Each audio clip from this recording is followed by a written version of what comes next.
शाश्वत सुख प्रत्येकालाच हवं असतं, पण अनेकदा दुःखच वाटायला येतं.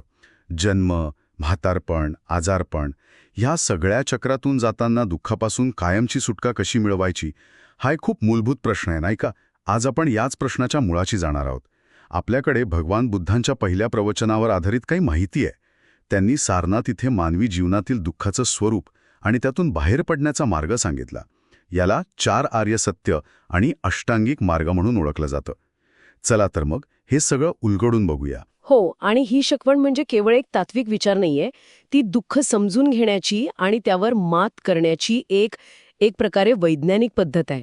स्रोतांमध्ये एक सुंदर उदाहरण दिलं आहे. म्हणजे जसं एखादा डॉक्टर आधी आजाराचं निदान करतो, मग आजाराचं कारण शोधतो, तो बरा होऊ शकतो हे सांगतो आणि शेवटी त्यावरचं औषध देतो. ही डॉक्टरांची उपमा खरंच खूप प्रभावी आहे.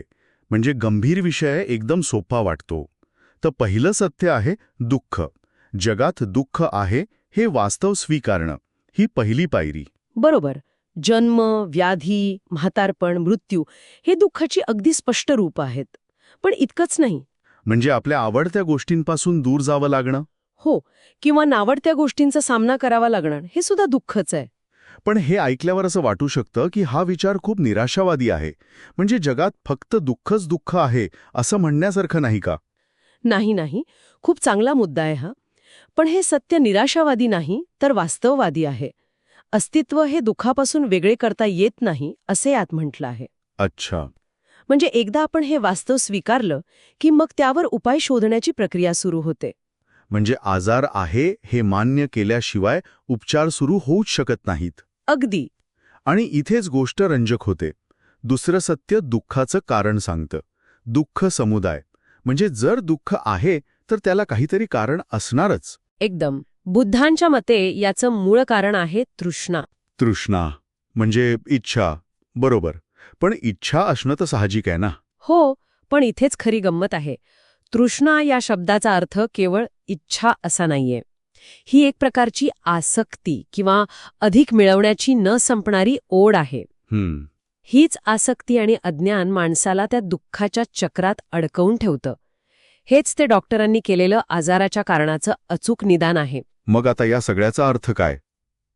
चांगली बातमी ही आहे की तिसरं सत्य सांगतं दुःख निरोध. म्हणजे दुःखाचा अंत होऊ शकतो. हो. आणि तो कसा होऊ शकतो हेही स्पष्ट केलं आहे. जेव्हा आपण आपल्या तृष्णेवर, आपल्या त्या आसक्तीवर विजय मिळवतो, तेव्हा दुःखातून मुक्तता मिळते. याच अवस्थेला निर्वाण असं म्हटलंय. निर्वाण. हो, ही एक मानसिक शांतीची आणि मुक्तीची अवस्था आहे. पण या अवस्थेपर्यंत पोचायचं कसं? इथे चौथं सत्य येतं दुःख निरोधगामिनी प्रतिपदा. बरोबर.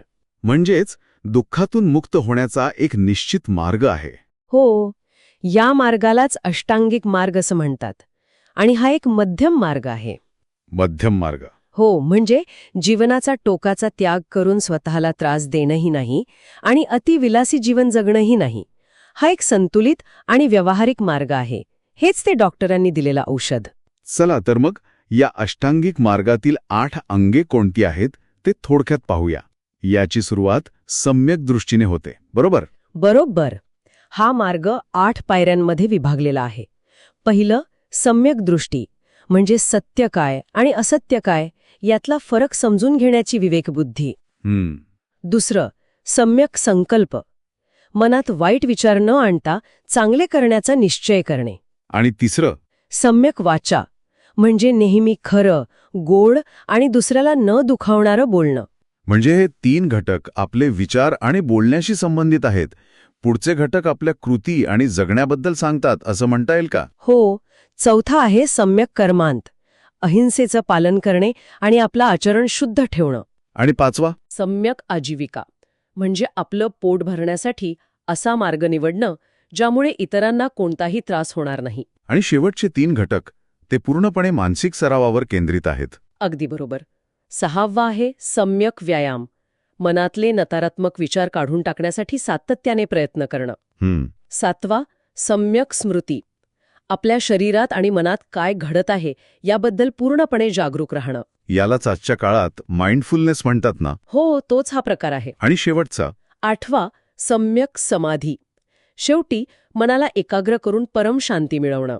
तर हा अष्टांगिक मार्ग म्हणजे दुःखाच्या आजारावरील एक संपूर्ण उपचार आहे, जो विचारांपासून ते कृतीपर्यंत आणि मानसिक संतुलनापर्यंत प्रत्येक पैलूवर काम करतो. तर आजच्या या चर्चेतून एक गोष्ट स्पष्ट होते की बौद्ध धम्म दुःखाकडे एक समस्या म्हणून पाहतो आणि त्यावर एक अत्यंत तर्कशुद्ध आणि व्यावहारिक उपाययोजना देतो. हे केवळ तत्वज्ञान नाहीये, नाही. तर मानवी मनासाठी एक प्रकारे युजर मॅन्युअल आहे. अगदी. आणि ही शिकवण केवळ 2500 वर्षांपूर्वीच नाही, तर आजही तितकीच समर्पक आहे.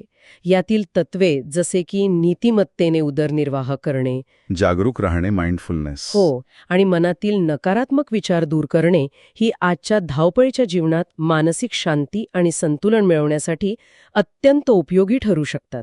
आणि जाता जाता एक विचार करण्यासारखा प्रश्न.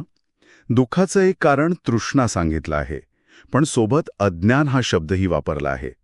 आणि अष्टांगिक मार्गातली पहिली पायरी सम्यक दृष्टी आहे, म्हणजे सत्य असत्य ओळखणं.